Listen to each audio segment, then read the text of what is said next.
First, joining us now to react to our top story tonight, author of the bestseller, Trumped Up, The Criminalization of Political Differences Endangers Democracy. Famed Harvard law professor Alan Dershowitz raided the president's personal attorney's home and his office and his hotel room. Russia collusion has now become Stormy Daniels' payment by his own lawyer? Well, I think actually this does show us something significant about the investigation. I do think a decision has been made from the very top that the Mueller investigation is going to stick to Russia collusion, the campaign, obstruction of justice, and anything else relating to Trump's business dealings, any alleged relationships or payments to women, will be given over to the Southern District of New York. Now they'll work together. And this may be an attempt to squeeze Cohen. He's the lawyer. He's the guy who knows all the facts about Donald Trump, and to get him to turn against his client. Look, this is a very dangerous day today for lawyer-client relations. I deal with clients all the time. I tell them on my word of honor that what you tell me is sacrosanct. And now they say, just based on probable cause, even though this was cooperation with Cohen, they can burst into the office, grab all the computers, and then give it to another FBI agent and say, you're the firewall. We want you now to read all these confidential communications. Tell us which ones we can get and which ones we can't get. You know, if this were the shoe on the other foot, if this were Hillary Clinton being investigated and they went into her lawyer's office, the ACLU would be on every television station in America, jumping up and down.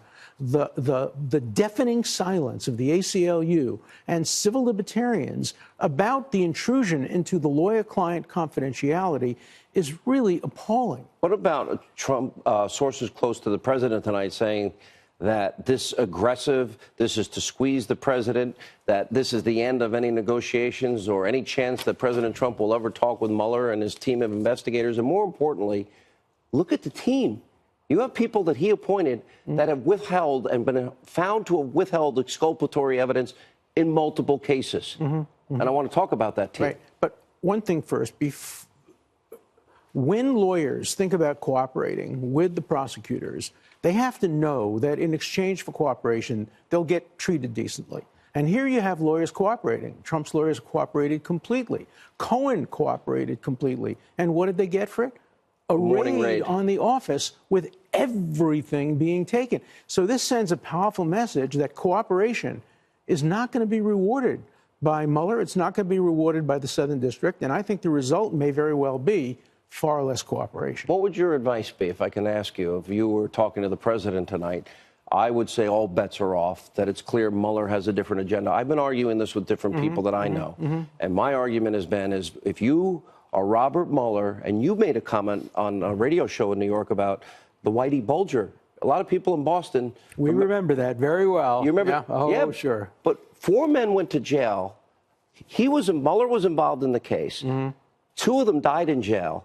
They were all later exonerated. Over $100 million judgment was paid. And issues involving exculpatory evidence was there, but also his pit bull, Andrew Weissman. Tens of thousands of jobs lost because of his tactics at Anderson Accounting, 9-0 decision against him in the Supreme Court, 4 Merrill executives in jail. That was overturned by the Fifth Circuit, and 2 examples of him withholding exculpatory evidence. He didn't appoint Weissman to be a potted plant. He knew his background. What does it say about Mueller and his team? Well, they're zealous. Many people think they're overzealous. I don't think they're partisans. Here, you and I might disagree. I don't think they care whether they hurt the Democrats or the Republicans. Some on the team may. I don't think that's Mueller's approach. He is just determined to get his target. And when you appoint somebody to be a special counsel, there's a target on the back of the president, the target on the back of people close to the president. Has he lost perspective? I think he has lost perspective, and I think that happens when overzealous prosecutors are given a target. And the concern now is that there won't be cooperation. I think we will now see a scorched earth policy on both sides. Look, I don't give advice to the president except on television. If he wants to listen, he can listen. But if I were the president, I would at least seriously consider going to court tomorrow, seeking to have a judge get a hold of all the lawyer-client material, take it away from the prosecutor, take it away from the FBI. Don't let an FBI agent look at any of them.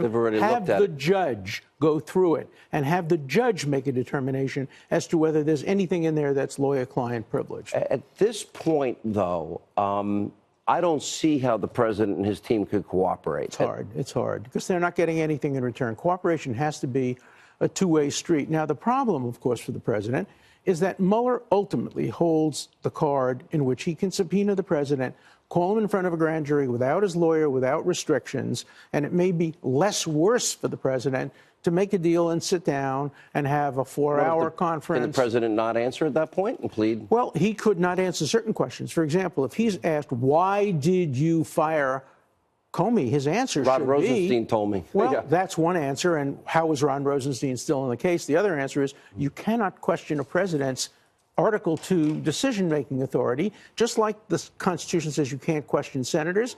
The Supreme Court has said you can't question judges about their decisions. You can't question a president about decisions he made that he was authorized to make under the Constitution. Last question. Does this now go on potentially for years, well past the midterms? Oh, there's no question. I think there's going to be a fight. Imagine how this ends before the midterms. And if it ends just before the midterms with a report that's condemnatory of the administration, imagine the outrage that will occur if, again, we see the Justice Department potentially impacting an election. And Mueller wanted this. He set out to do that. When he gave this to the Southern District of New York today, that's what his plan was. Well, I think his plan was to squeeze, to try to make sure he stays within his mandate, but then to use the Southern District to squeeze Cohen. If they can get Cohen to become a cooperating witness, I doubt that will ever happen, but that's the tactic prosecutors often use. All right.